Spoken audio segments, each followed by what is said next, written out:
Assalamualaikum warahmatullahi wabarakatuh. Waalaikumsalam. Jadi sebelumnya kami dari UMP Pak, dari UMP ingin mengadakan sebuah wawancara terkait lembaga yang ada di sini. Itu lembaga BPSP mungkin BPSP. Jadi kami ditugaskan oleh dosen untuk melakukan sebuah wawancara mata kuliah penyuluhan dan ilmu komunikasi. Sebelumnya kami dari Fakultas Pertanian dan Perikanan, Prodine Agribisnis.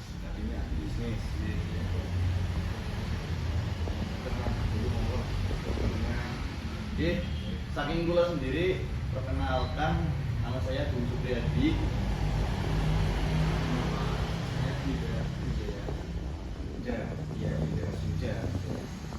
Nama saya Fatia Aulia. Dan ada teman satu lagi yang menjadi videografer, namanya Mas Resta. Dari kami akan 3 pertanyaan, Mbak.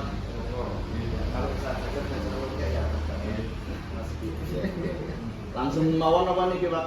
Pertanyaan yang pertama. Kan ini tuh intinya itu pembibit ya. Kalau sini ini iya kayak ke benih itu pembiasannya. Tapi kan kalau ke penyuluhan ya tidak. Ya. Kalau dari bibit sendiri tuh bibit ngambil dari mana tuh Bang? Nah gini, sebelum ini saya jawab selanjutnya, kita perlu jelaskan dulu ya, karena sebenarnya banyak yang salah kaprah dengan tupoksi dari BPSP. Nah kita kan BPSP kan kepanjangannya jadi Balai Pengawasan Vegetasi Bumi. Kita induknya kita di pos wilayah Banyumas melayani ekskalisi dengan Banyumas gitu. Jadi kita semacam kayak istilahnya kita pos wilayah dari BPSP di Surakarta, BPSP di Surakarta, BPSP di Surakarta yang induknya di Surakarta. Kita di sini namanya pos wilayah Banyumas. Jadi melayani untuk layanan di SKJ Banyumas. Jadi Barat Cilacap kali Banyumas. Dari namanya saja itu kan Balai Pengawasan Vegetasi Benih. Artinya kita itu tidak memproduksi benih, Mengawasi aja cukup mengawasi. iya, kita tupoksinya melakukan pengawasan dan sertifikasi benih. Contohnya ada produsen benih mau membuat benih yang legal atau resmi lah ya. Kalau yang membuat benih non legal ya senang sebenarnya. Kalau membuat benih yang legal itu di bawah pengawasan dari BPSP. Jadi kita tidak memproduksi, itu ya harus dipahami dulu orang yang Aja berarti Pak.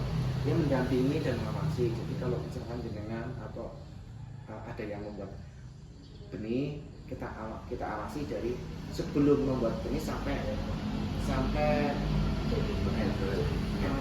jadi sertifikat, kan sampai peredaran kita awasi. Ada kita itu ya. Contohnya ada produsen benih tanam padi. Jadi kan sebelum membuat benih harus mengajukan sertifikasi dulu ya. Ini kalau langsung teknis versi ya. Sebelum membuat benih harus mengajukan sertifikasi dulu kita. Anak mau membuat benih Ciherang.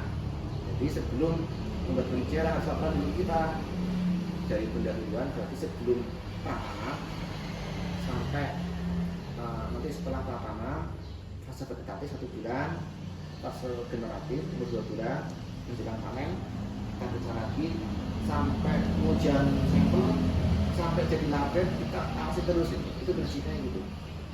Jadi kalau ada unsur ini kita mengawasi dan mendampingi atau mensertifikasi bahasanya lah gitu.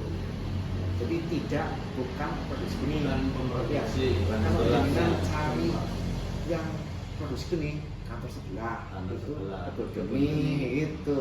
Jadi beda tupoksinya itu ya, paham ya. Mungkin dari Mas Samu udah berani. Oke, dari saya ada satu pertanyaan. Pertanyaannya begini, Pak.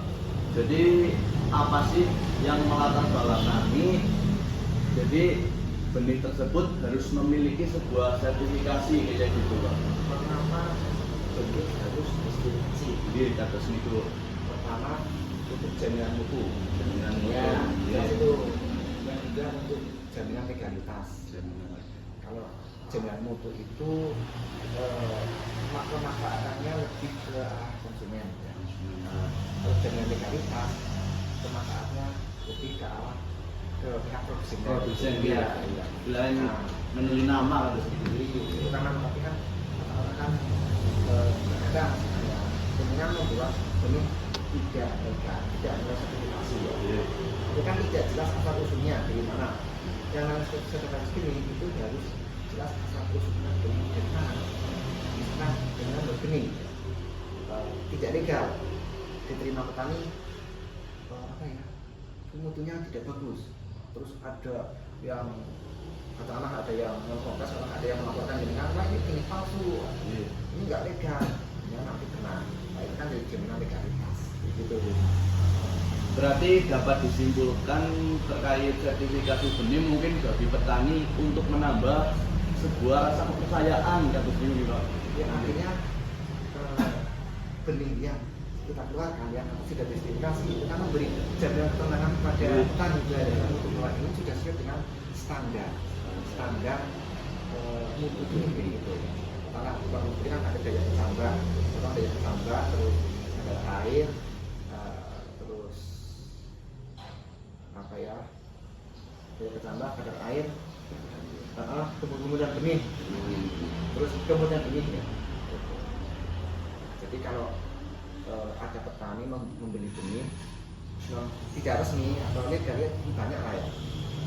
Membeli benih online tidak resmi, tidak legal, setelah ditanam ternyata benihnya tidak seragam lagi, ada yang tinggi, ada yang kecil, ada yang pendek, itu tidak seragam, terus daya tumbuhnya kurang, ya itu kesalahan sendiri. Kenapa nggak membeli benih yang bersertifikat yang terlabel? Contoh dulu ada kasus apa ya, F16 itu ya, kan sudah ada benih, ada super itu apa itu yang di Purworejo benih ternyata kenapa dia buat kepada pembiayaan tidak bagus ya kan, ya ramai itu sebagai contoh aja. Artinya kan kalau kenapa benih harus sertifikasi itu menunjukkan jaminan itu dan jaminan legalitas itu kepada petani dan kepada produsen. Jadi secara kesesungguhnya itu lah. Mungkin pertanyaan ketiga dari Mbak Fatia atau Mbak Devita ada memiliki sebuah pertanyaan. Kalau seumpamanya hasil penguji laboratorium tidak lulus, apa yang harus dilakukan produsen benih?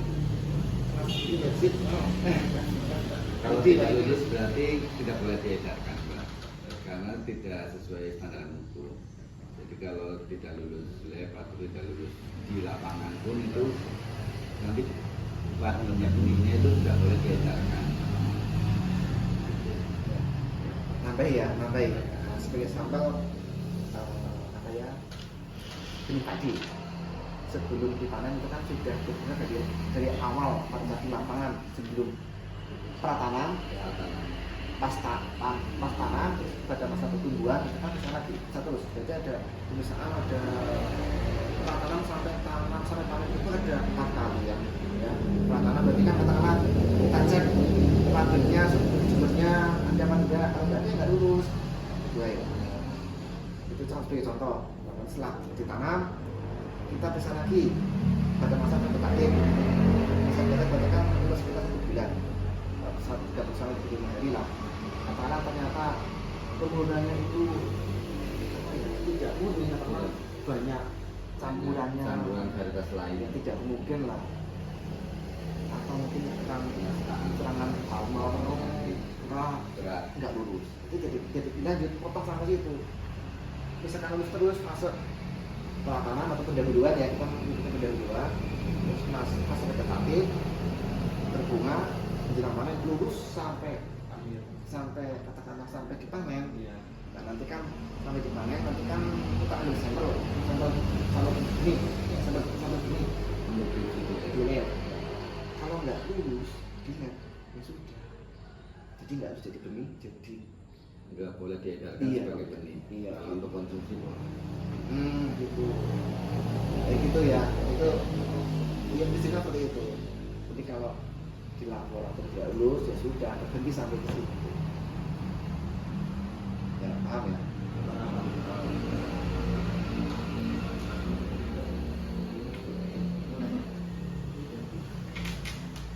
Makanya kita sekali lagi mohon tidak apa-apa, mau ada forum di sini kan.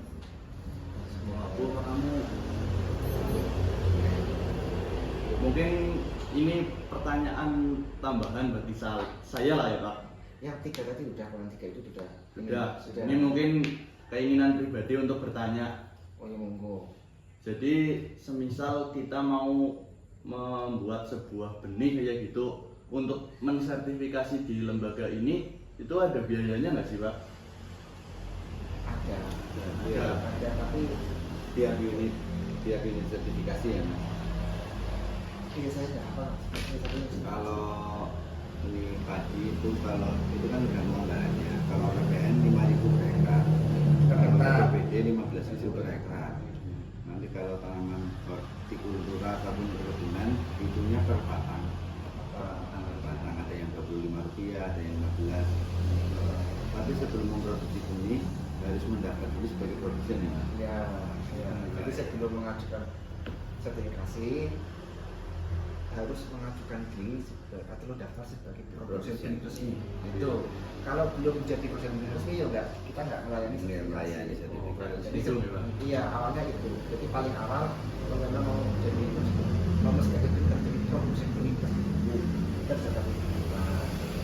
Kalau sudah daftar baru sampai ke tahap yang tadi itu saya jelaskan rencana itu. Kalau biaya macam-macam kita nggak apa. Kalau kan ada padi sendiri, hortikultura per komoditas, perkebunan juga per komoditas, per batang gitu. Bukan nanti yang hari pendahatannya. Kita mengakibatkan ini yang tagihannya sekian, tapi nggak mahal. Dan mahal. Kalau tadi 1 unit atau Padi 1 hektar 2 hektar 1 padi hektar 15.000 15.000 untuk PAP sampai itu selesai mas ya. satu kali. Itu kan beberapa kali tahap pemeriksaan, tapi biayanya di awal 1 kali. 15.000 per hektar 1 unit, bukan hektar. 1 unit kan bisa 1 hektar 2 hektar 3 hektar bisa murah. Nah, untuk yang dilakukan pada tahap sertifikasi itu dari awal sampai akhir apa aja ya Pak? Kalau untuk padi sebenarnya sama dengan yang untuk konsumsi, cuma di sini ada pengamatan CKL yang jadi tidak boleh ada campuran varietas lain. Ada negara Murni istilahnya. Ya. Katakanlah kalau kelas katakanlah kelas BP ini pokok itu 0,5%. Kalau untuk benih dasar itu tidak. Itu nggak boleh ada campurannya karena pengaturan spesifikasi benih Ciherang ternyata adalah ini kok nggak sama karakternya dengan Ciherang ya itu jadi disebut tipe silpan itu nggak ada standarnya. Katakanlah kalau BP berarti maksimal 0,5%. Itu ada hitungannya dari rumusnya.